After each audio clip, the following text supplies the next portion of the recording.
अल्हम्दुलिल्लाह नहमदुहु व नस्तईनुहु व नस्तगफिरुहु व नु'मिनु बिही व नतवक्कलु अलैहि व नऊज़ु बिल्लाहि मिन शुरूरि अनफुसिना व मिन सय्यिआति अअमालिना मन यहदिहिल्लाहु फला मुदिल्ल लहु व मन युद्लिल्हु फला हादिय लहु व नशहदु अन ला इलाहा इल्लल्लाहु वहदहु ला शरीक लहु वनशहदु अन्न मुहम्मदन अब्दुहु व रसूलुहु सल्लल्लाहु अलैहि वसल्लम अम्मा बअद फ़अऊज़ु बिल्लाहि मिनश शैतानिर रजीम बिस्मिल्लाहिर रहमानिर रहीम वमन यकफुर बिल्लाहि व मलाइकतिहि व कुतुबिहि व रुसुलिहि वल यौमिल आखिर फ़क़द ضل ضلاला बईदा वक़ाल अल्लाहु तआला फ़ी आयतिन उख़र इन्नल्लज़ीन आमनू सुम्म कफ़रू सुम्म आमनू सुम्म कफ़रू सुम्म इज़्दादू कुफ़्रन लम यकुनिल्लाहु लियग़फ़िर लहुम वला लियहदीहिम सबीला बश्शिरिल मुनाफ़िक़ीन बिअन्न लहुम अज़ाबन अलीमा ஸதகல்லாஹுல் அலியுல் அஸீம்.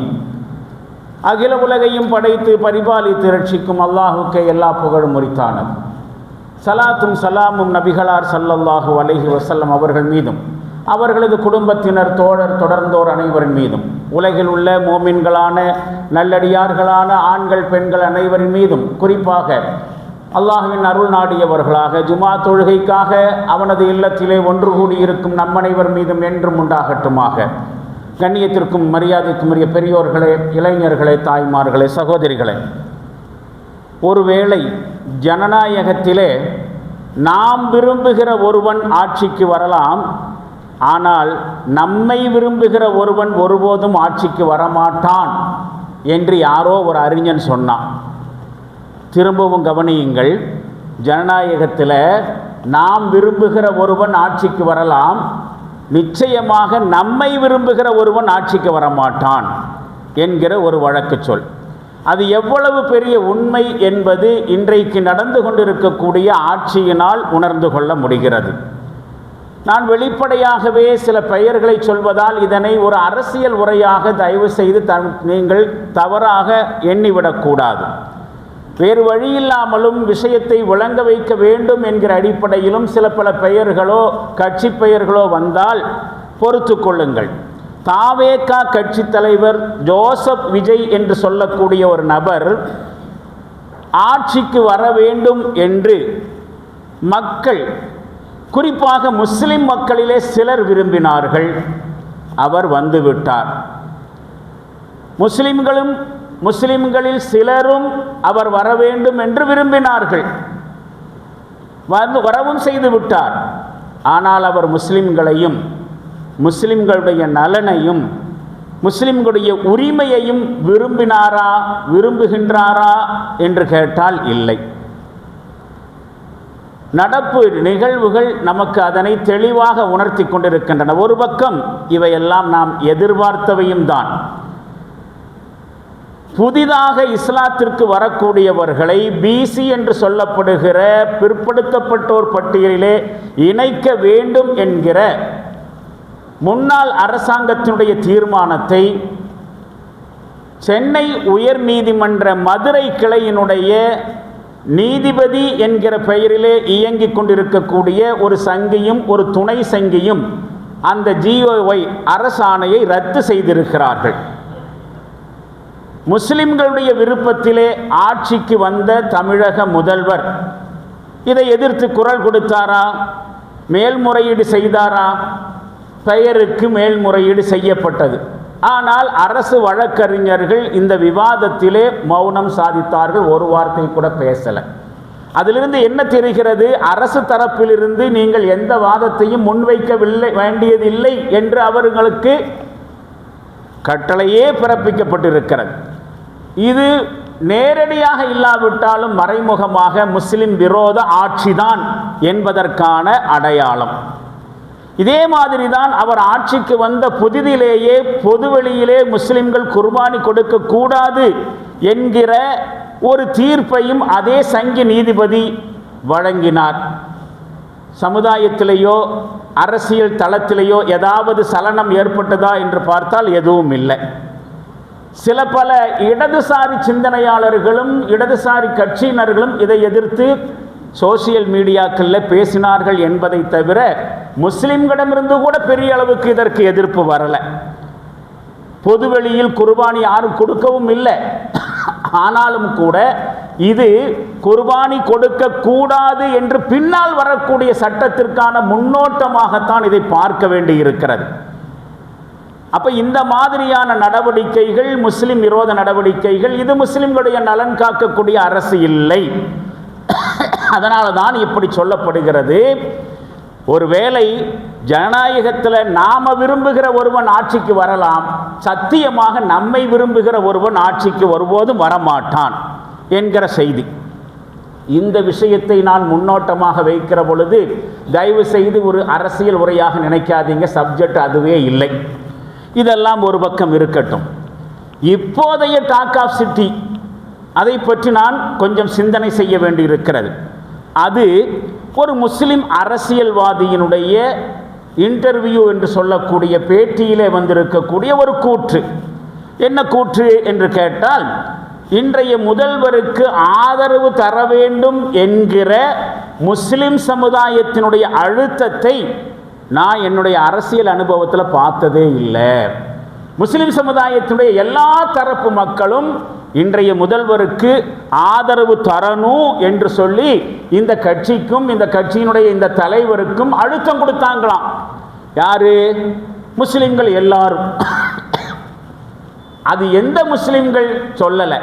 ஒரு கால அந்த முஸ்லிம் கட்சி தலைவராக இருக்கிறார், அந்த கட்சியினுடைய தொண்டர்களை வச்சுட்டு ஒட்டுமொத்த முஸ்லிம்களையும் எடை போட்டாரா தெரியல. ஏன்னா அவங்களை பொறுத்த வரைக்கும் அவங்களுடைய கட்சி சார்ந்த முடிவுகள் ஒட்டுமொத்த முஸ்லிம் சமுதாயத்தினுடைய முடிவாகவே கற்பனை செஞ்சுக்கிறாங்க. அதனுடைய விளைவு தான் இது. இப்போ என்ன சொல்றாரு?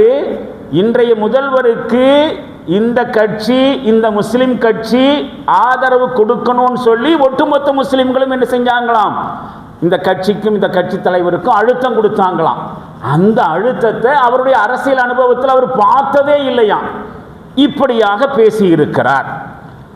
இந்த மனுஷன் இதுக்கு முன்னாடியும் இதே மாதிரியான முஸ்லிம் விரோத கருத்துக்களை, இஸ்லாமிய விரோத கருத்துக்களை கொஞ்சம் கூட இஸ்லாமிய அறிவும் இல்லாமல், இறையச்சமும் இல்லாமல், ஏன் சமூக அறிவும் கூட இல்லாமல் சொல்லியிருக்கிறார். இந்த மாதிரி தலைவருடைய பேச்சை பார்க்கும்போது இவர்கள் சமுதாயத்துடைய தலைவர்கள்ங்கிற அடிப்படையில் பெரிய பெரிய பட்டங்களெல்லாம் கொடுக்கப்படலாம். பேராசிரியர்னு சொல்லப்படலாம், தகைசால் தமிழர் என்றெல்லாம் பட்டம் கொடுக்கப்படலாம். அதை வச்சுட்டெல்லாம் முஸ்லிம் சமுதாயம் ஏமாந்துடக்கூடாது. இந்த மாதிரியான ஆள்களுக்கு கொஞ்சம் கூட இஸ்லாமிய அறிவும் இல்லை, சமுதாய அறிவும் இல்லை, தக்வாவும் இல்லை என்று தெளிவாக சொல்ற மாதிரி அவங்களுடைய அவ்வப்போதைய ஸ்டேட்மெண்ட்டுகள் அமைஞ்சிருது. கோயம்புத்தூரில் திமுக அரசு நடத்திய செம்மொழி மாநாட்டில் இதே மனுஷன் பேசுகிற சமயத்தில் தமிழ் கலாச்சாரத்துக்கும் இஸ்லாமிய கலாச்சாரத்துக்கும் பல ஒற்றுமைகள் இருக்குது அப்படின்னு பேச வந்த ஆசாமி என்ன சொன்னார் தெரியுமா? காபாவில் தவாஃப் சுத்துறதுக்கும் கோயிலில் இந்துக்கள் வலம் சுத்துறதுக்கும் வித்தியாசம் இல்லை, ரெண்டு ஒன்று தான் பேசினார். ஒரு சாதாரண முஸ்லீம் அறிவு இருக்கக்கூடிய யாராவது இதை ஏற்றுக்குவாங்களா? காபாவில் தவாஃப் சுத்துறதும் கோயிலில் வலம் சுத்துறதும் ஒன்னா? எப்படி பேசுறாங்க பாருங்க. இவங்களுக்கு இஸ்லாமிக் நாலேஜ் இருக்கு, ஈமான் இருக்குது, நம்ம இந்த வார்த்தையை வச்சுட்டு முடிவுக்கு வர முடியுமா? காபாவில் தவாஃப் சுத்துறதுக்கு பின்னாடி எவ்வளவு பெரிய அறிவுபூர்வமான, விவேகமான, மனிதாபிமானம் நிறைந்த, மனித உரிமைகள் பேணப்படுகிற கருத்துக்கள்லாம் இருக்கு. அதை பற்றியெல்லாம் இல்லை. அதுக்கு எங்கே இஸ்லாமிய சமுதாயத்தில் இருக்கக்கூடிய வழிபாடுகளை எல்லாம் வெற்று சடங்காக பார்க்கக்கூடிய இந்த மாதிரியான சமுதாயத்திற்கு தவாஃபிலேயோ அது மாதிரி இருக்கக்கூடிய மற்ற ஹஜ்ஜனுடைய கிரியைகளிலேயோ தொழுகையிலேயோ இருக்கக்கூடிய அந்த உயிரோட்டத்தை புரிஞ்சிக்க முடியாது. ஏன்னா சடங்குகளாகத்தானே இதெல்லாம் பார்த்துருக்குறாங்க. வெளிப்படையான சடங்குகள் தானே இவர்களுக்கு தெரியும். இந்த சடங்குகளுக்கு பின்னால் இருக்கக்கூடிய உயிரோட்டம், செகண்ட் ஆஃப் என்னன்னு தெரியாது.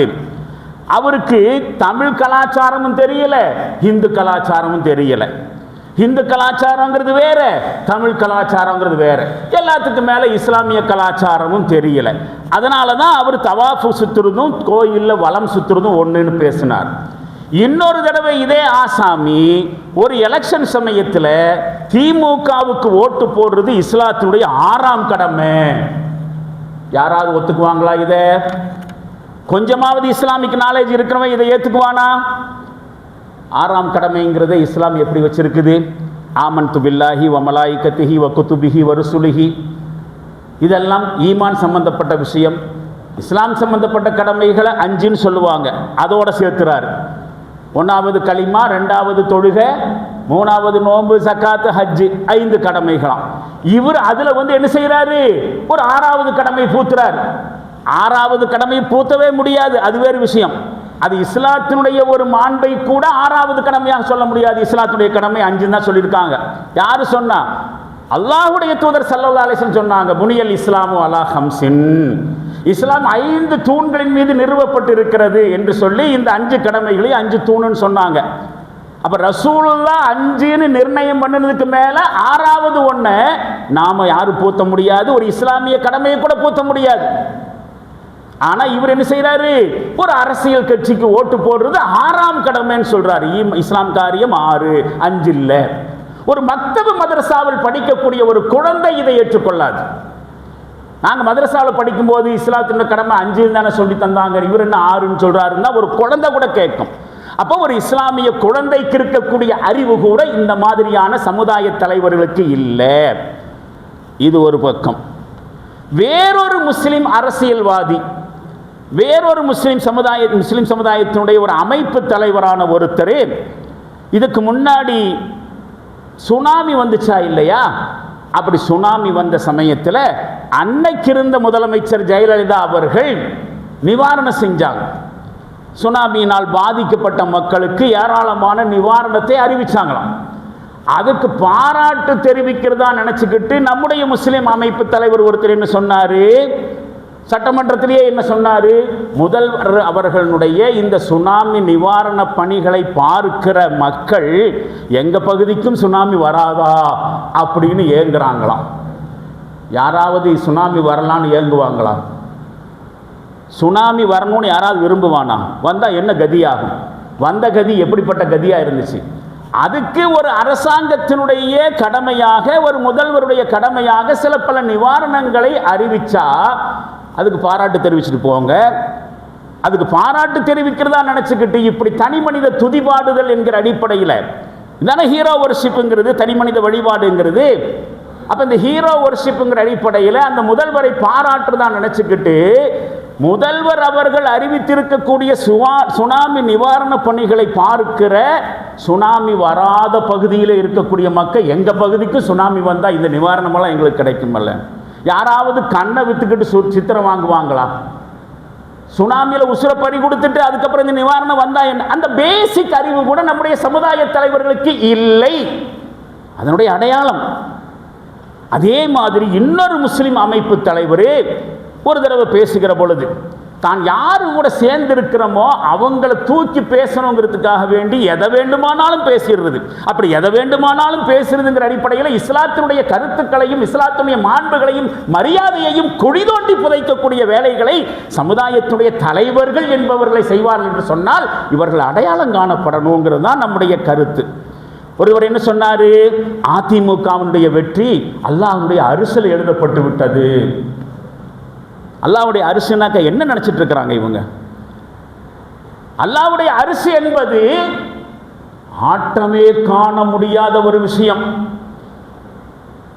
அர் ரஹ்மானு அலா அர்ஷிஸ்தவா, ரஹ்மான் அரிசின் மீது நிலையாமல் இருக்கிறான், நிலைகுலையாது இருக்கிறான், நிரந்தரமாக அமர்ந்திருக்கிறான் என்று குர்ஆன் வசனம் வருது.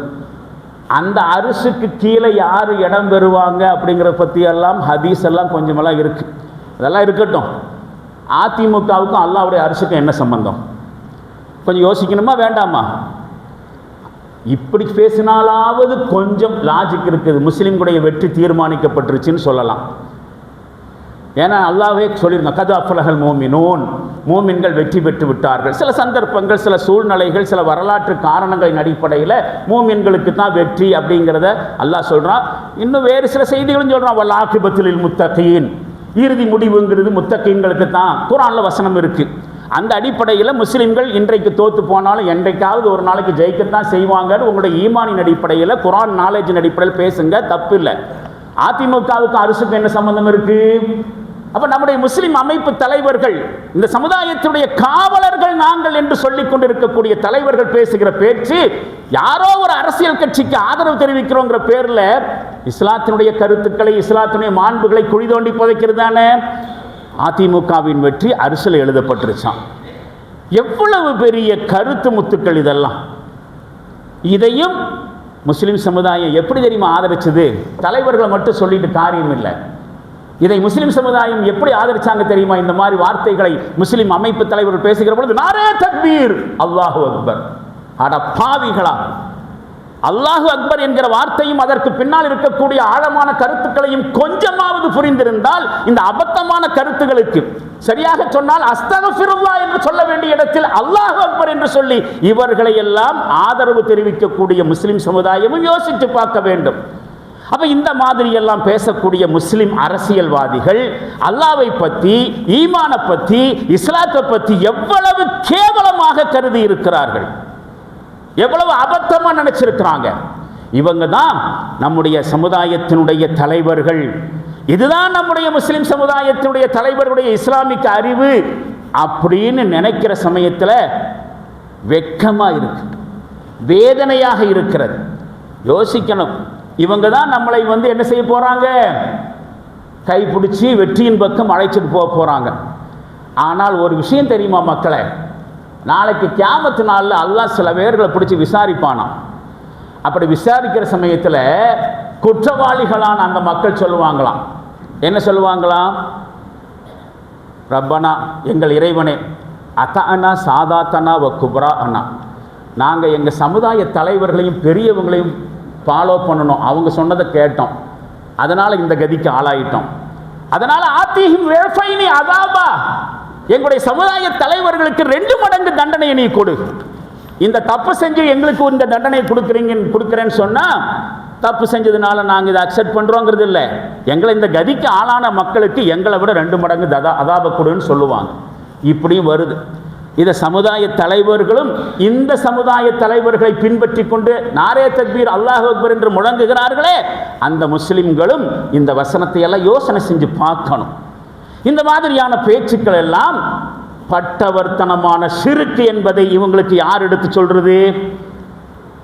முஸ்லிம்களுடைய அறிஞர் பெருமக்களும் முஸ்லிம்களுடைய தலைவர்களும் முஸ்லிம்களுக்கு அறிவுறுத்தி, முஸ்லிம்களுக்கு பாடம் நடத்தி, முஸ்லிம்களுக்கு விழிப்புணர்வு நடத்தினது போய் இப்போ முஸ்லிம்கள் எல்லாம் சேர்ந்து இந்த மாதிரி தலைவர்களுக்கு பாடம் நடத்த வேண்டி இருக்கு.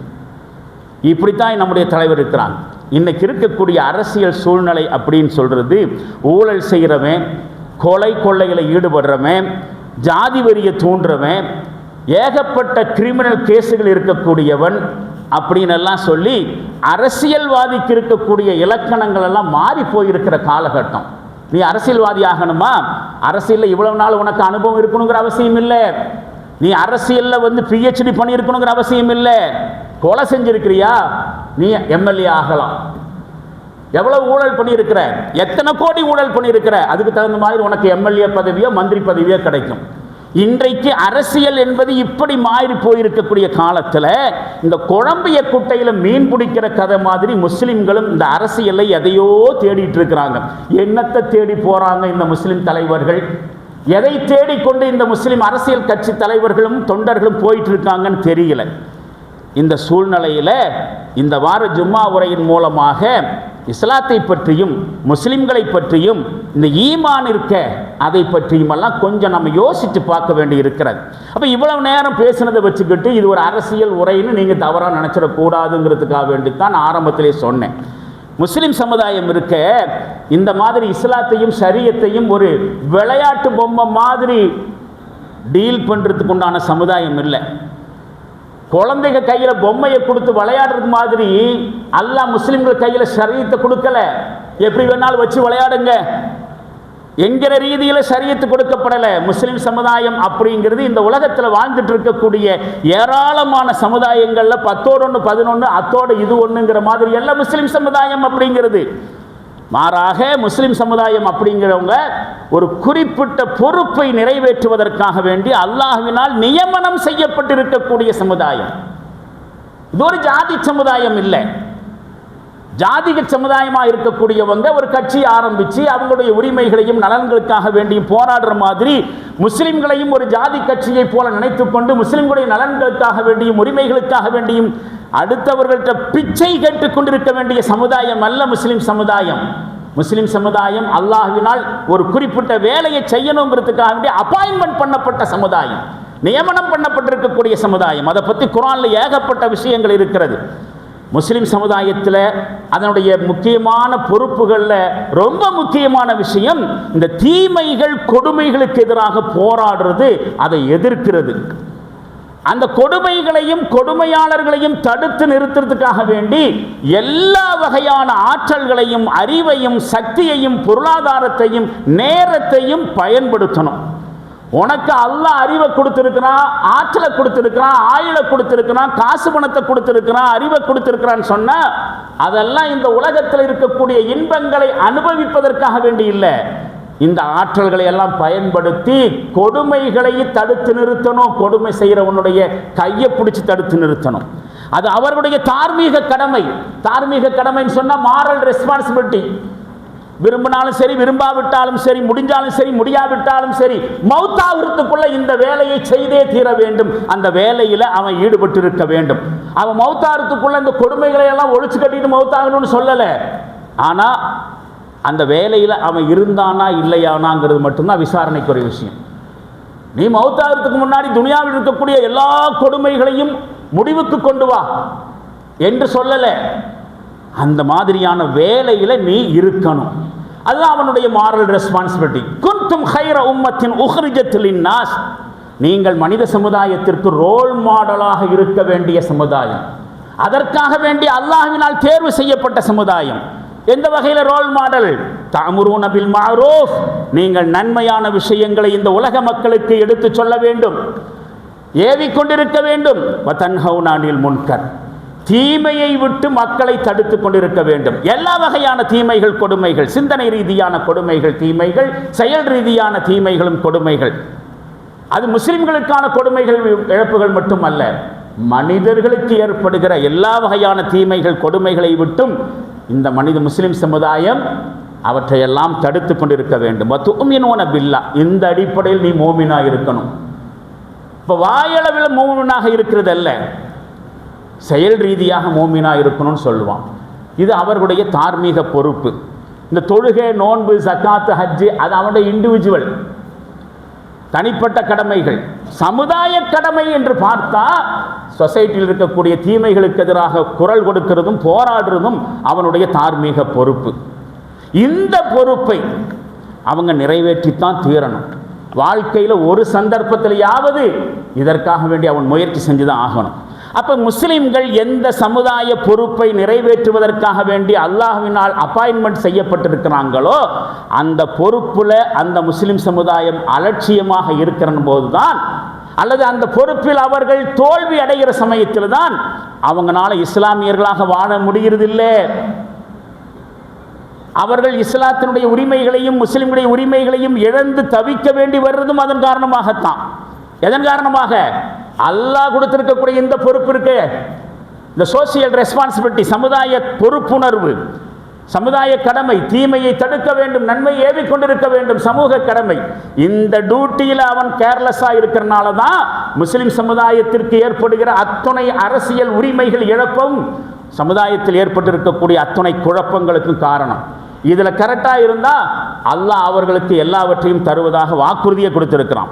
இந்த களிமான்னு சொல்கிறோமா இல்லையா, ஷஹாதத்துன்னு சொல்கிறோமா இல்லையா, அந்த களிமாவுக்கு மாற்றமான செயல்களுடைய அபாயங்களை பற்றி குர்ஆனில் இருக்குது.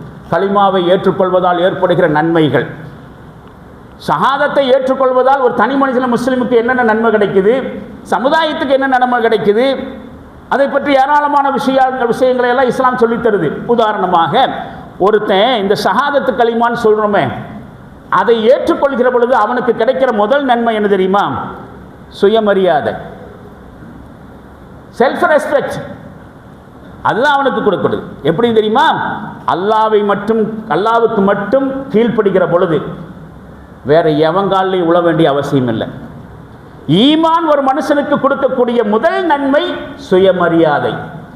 ஈமான் ஒன்று இருந்துச்சுன்னு சொன்னா சிந்தனை ரீதியாக எவனுக்கும் அடிமைப்பட வேண்டிய அவசியம் இல்லை.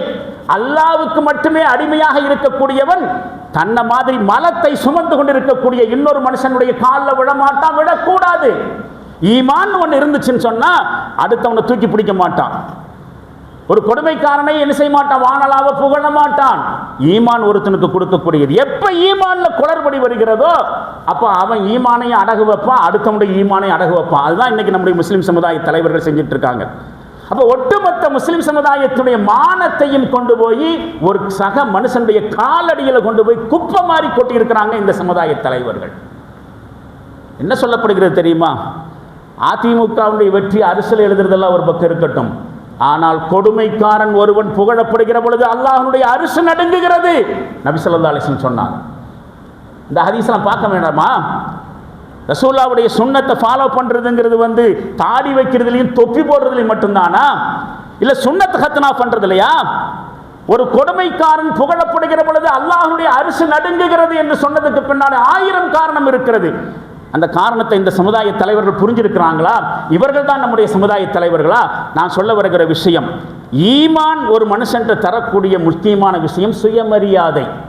சுயமரியாதையை எவன்டையும் அடமான வைக்கக்கூடாது, ஈமான் உள்ளவனா இருந்தா.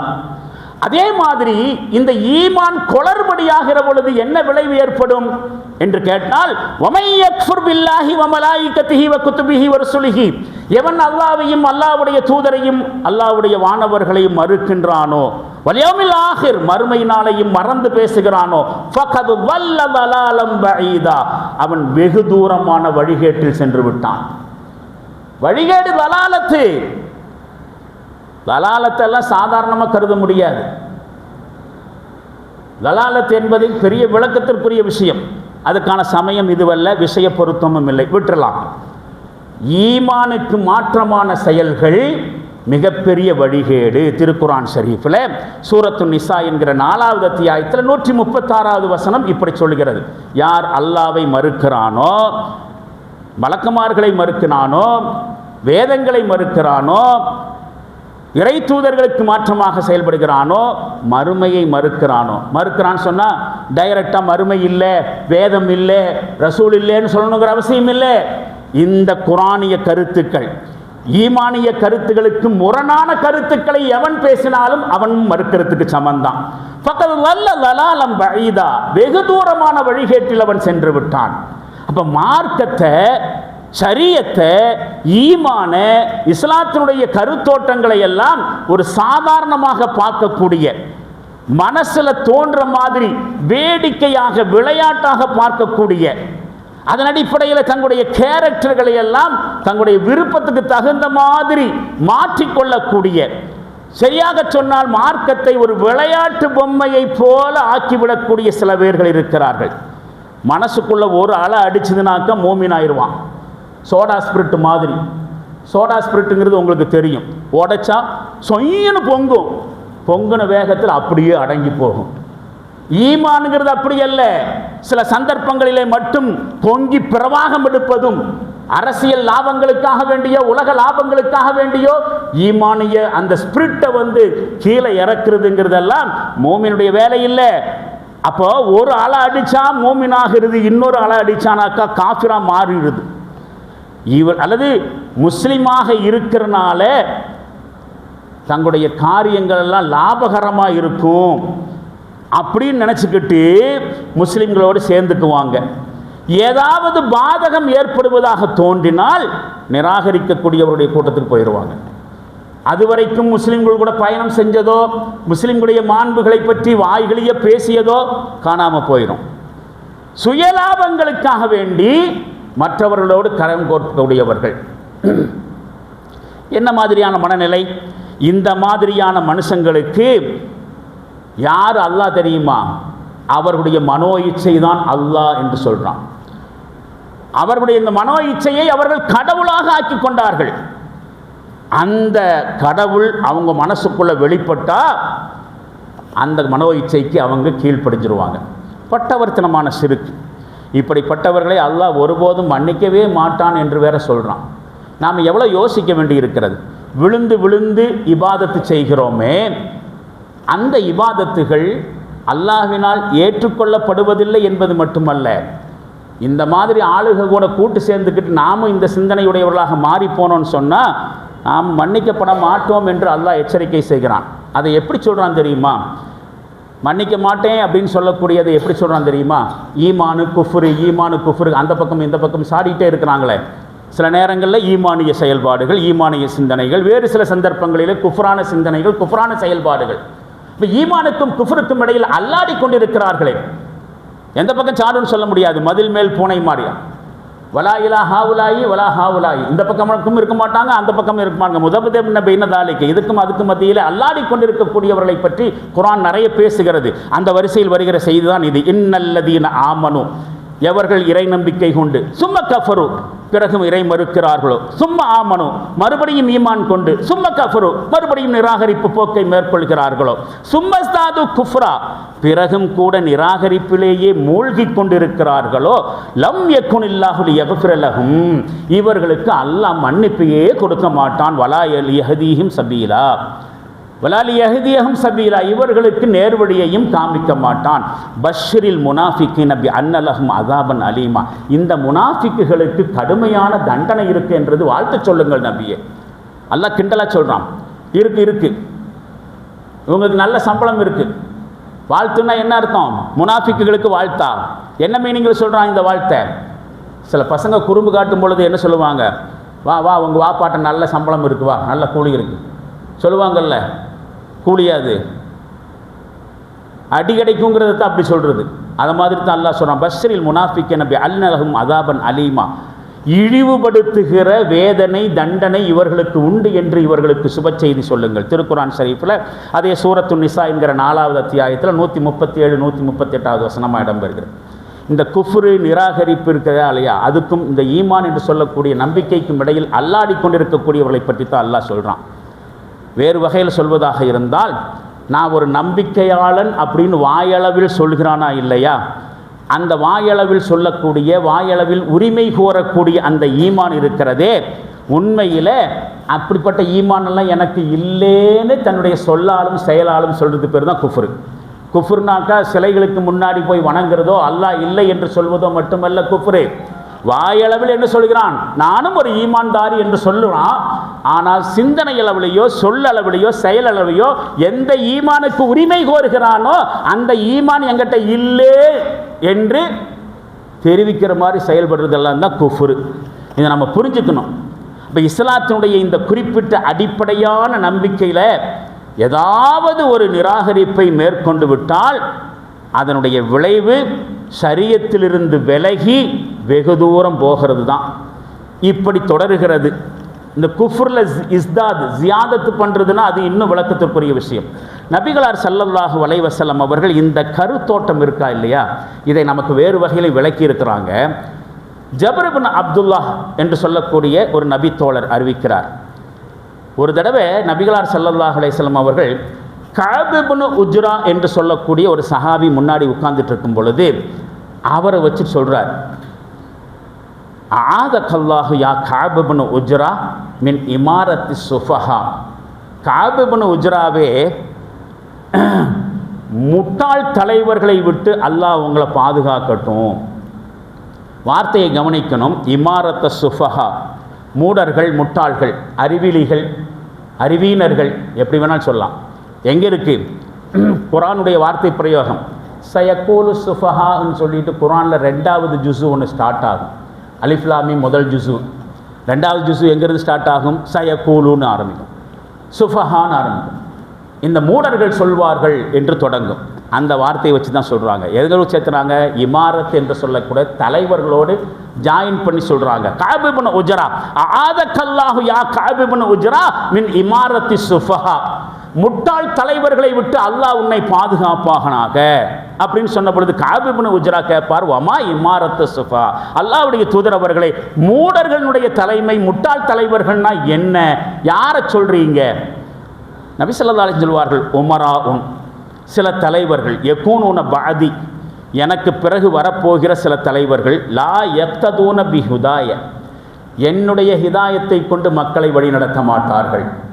நான் ஒரு ஹிதாயத்தை கொண்டு வந்திருக்கிறேன், இஸ்லாம் என்கிற கருத்தோட்டத்தை கொண்டு வந்திருக்கிறேன். அது பாரதூரமான கருத்தோட்டம், மிக அற்புதமான ஆழமான கருத்தோட்டம். அந்த ஹிதாயத்திற்கு மாற்றமான வழியில் மக்களை வழிநடத்தி செல்வார்கள். வலா யஸ்துன்னூன பி சுன்னத்தி, என்னுடைய சுன்னத்தை ஃபாலோ பண்ண மாட்டாங்க.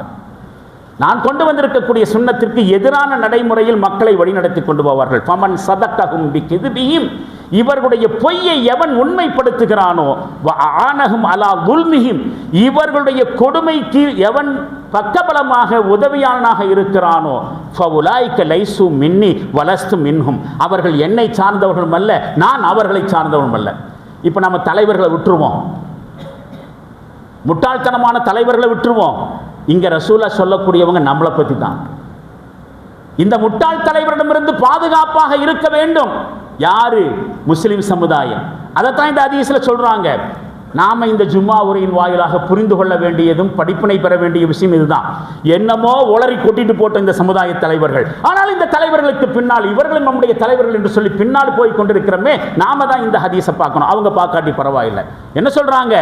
அவர்கள் சொல்லக்கூடிய பொய்யை எவர்கள் உண்மைப்படுத்துகிறார்களோ, அவர்களுடைய கொடுமைகளுக்கு எவர்கள் பக்கபலமாக இருக்கிறார்களோ, ஃபஉலாயிக லைசு மின்னி, அவர்கள் என்னை சார்ந்தவர்கள் அல்ல, அவர்கள் உம்மத்த முஹம்மதியாவை சார்ந்தவர்கள் அல்ல, வலஸ்து மின்ஹும், நானும் அவர்களை சார்ந்தவர்கள் அல்ல, வலா யுர்தின அலா ஹவுலி, நாளை மறுமை நாளில் என்னுடைய ஹவுலின் பக்கம் அவர்கள் வரமாட்டாங்க. ஹவுதுல் கௌசர்னு சொல்றாங்களே, நாளைக்கு மறுமை நாளில் அல்லாஹுடைய ஒரு பெரிய கருணையின் காரணமாக ரசூலுல்லாவுக்கு அல்லாஹ் ஒரு கௌரவம் கொடுத்திருப்பான். முஸ்லிம் சமுதாயத்திற்கு ஆசுவாசத்தை தருவதற்கும் சொர்க்கத்திற்குரியவர்கள் என்பதை முன்கூட்டியே அறிவிப்பதற்குமான அடையாளமாக ஹவுது கௌசர், அதிலிருந்து ரசூலுல்லாஹ் எல்லாருக்கும் என்ன செய்வாங்க? கோரி கோரி கொடுப்பாங்க. அந்த ஹவுஸுக்கு பக்கம் வரக்கூடியவர்களுக்கு ரசூலா கொடுப்பாங்க. அந்த ஹவுஸுக்கு பக்கத்தையே இவங்க வர முடியாது. எவ்வளோ பெரிய எச்சரிக்கை பாருங்க. தொடர்கிறார்கள், வமல்லம் யஸ்தகுஹும் அலா கிதுபிஹிம், இவர்களுடைய பொய்யை யார் உண்மைப்படுத்தவில்லையோ, வலம் யுஅனிஹும் அலா துல்மிஹிம், இவர்களுடைய கொடுமைகளுக்கு யார் பக்கபலமாக இருக்கவில்லையோ, ஃபஉலாயிக மின்னி, அவர்கள்தான் என்னை சார்ந்தவர்கள், வ அன மஅஹும், நானும் அவர்களை சார்ந்தவன், வஸயுரத்தூன அலா ஹவுலி, இவர்கள்தான் நாளை மறுமையிலே ஹவுதுல் கௌசரின் பக்கம் கொண்டு வரப்படுவார்கள். யா காப் இப்னு உஜ்ரா, என் அருமை காப் அவர்களே, இன்னஹு லா யதுகுலுல் ஜன்னத்த, ஒருவன் சோனத்தில் நுழையவே முடியாது. லஹமன் நபத்தின் மின் சுஹத்தின், இறை கோபத்தின் அடிப்படையில் எவனுடைய உடல் வளர்ந்திருக்கிறதோ, இறை கோபத்தின் அடிப்படையில் எவனுடைய உடல் வளர்ந்திருக்கிறதோ அவன் சுவனத்தில் நுழையவே முடியாது. அன்னாரு அவுலா பிஹி, அந்த உடலுக்கு மிக பொருத்தமானது நரகம் மட்டும்தான். அந்த உடலுக்கு மிக பொருத்தமான இடம் நரகம் மட்டும்தான். யா காப் இப்னு உஜ்ரா, என் அருமை காப் இப்னு உஜ்ராவே, அஸ்ஸௌமு ஜுன்னா, நோன்பு ஒரு கேடயம், சதக்கத்து துத்ஃபில் ஹத்தியா, தர்மம் இருக்கிறதே தவறுகளை அது அணைத்து விடுகின்றன, வசலாத்து புர்ஹான், தொழுகை நாளை மறுமையினுடைய ஆதாரமாக இருக்கிறது என்று அந்த வசனத்தை, அந்த ஹதீஸை முடிப்பார்கள். கண்ணியத்திற்குரிய சகோதரர்களே, எவ்வளவு பெரிய ஹதீஸ், எவ்வளவு அழுத்தமான ஹதீஸ். தலைவர்களாக இருக்கக்கூடியவர்களுக்கும் குறிப்பாக அந்த தலைவர்களை பின்பற்றி நடந்து கொண்டிருக்கக்கூடிய முஸ்லிம்களுக்கும் எப்படிப்பட்ட எச்சரிக்கை செய்யக்கூடிய ஹதீஸ் என்பதை பாருங்கள். இந்த ஹதீஸெல்லாம் யார் சொல்லிக் கொடுக்குறது இவங்களுக்கு? எப்போ சொல்கிறது? இந்த ஹதீஸை இவர்கள் எப்பொழுது படித்து எப்பொழுது இஸ்லாமிய அரசியல் பாடத்தை கற்றுக்கொண்டு இஸ்லாமிய களமாட போகிறாங்க? யோசித்து பார்க்க வேண்டிய. இமாம் புகாரி ரஹ்மத்துல்லாஹி அலைஹி அவர்கள் அறிவித்திருக்கக்கூடிய ஒரு பதிவு இருக்கிறது. ஒரு பெண் ஹதரத் அபூபக்கர் சித்திக் ரலியல்லாஹு அன்ஹு அவரிடத்திலே வந்து கேட்பாங்க, ஜாஹிலியத்தினுடைய கார் இருளுக்கு பிறகு அல்லாஹ் நமக்கு கிடைச்சி தந்திருக்கக்கூடிய இஸ்லாம் என்கிற இந்த ஒளியிலே வாழ்வதற்கான பாக்கியம் நமக்கு எத்தனை காலத்துக்கு கிடைக்கும்? ஜாஹிலியத் என்கிற இருளில் இருந்தோம், இஸ்லாம் என்கிற ஒளியின் பக்கம் அல்லாஹ் நம்மளை வழி நடத்திட்டான். இப்போ இஸ்லாமிய ஒளியிலே நாம் நடந்து கொண்டு இருக்கிறோம். இந்த இஸ்லாமிய ஒளியிலே நடந்து கொள்கிற பாக்கியம் எவ்வளவு நாளைக்கு நமக்கு கிடைக்கும்?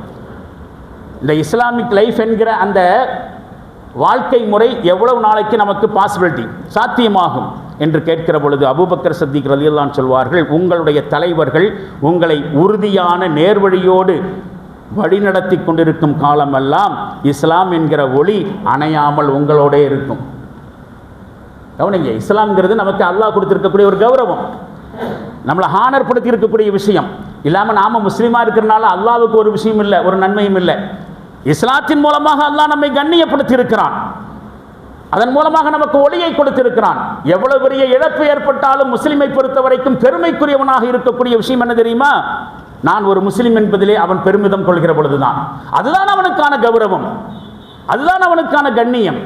அதை சொல்கிறார்கள், உங்களுடைய தலைவர்கள் ஹிதாயத்தின் அடிப்படையில் உங்களை வழிநடத்தி செல்லும் காலமெல்லாம் இஸ்லாம் என்கிற ஒளி உங்களிடத்தில் அணையாமல் இருக்கும் அப்படின்னு சொல்லுகிற பொழுது அந்த பெண் மறுபடியும் கேட்பாங்க, தலைவர்கள் என்று நீங்க யாரை சொல்றீங்க?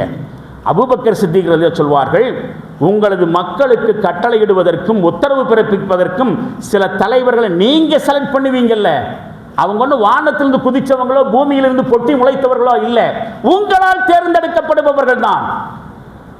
சமுதாயத்துடைய தலைவர்கள் யாரு? நீங்க செலக்ட் பண்ற ஆளு தானே, அவர்களைத்தான் சொல்லுகிறேன்.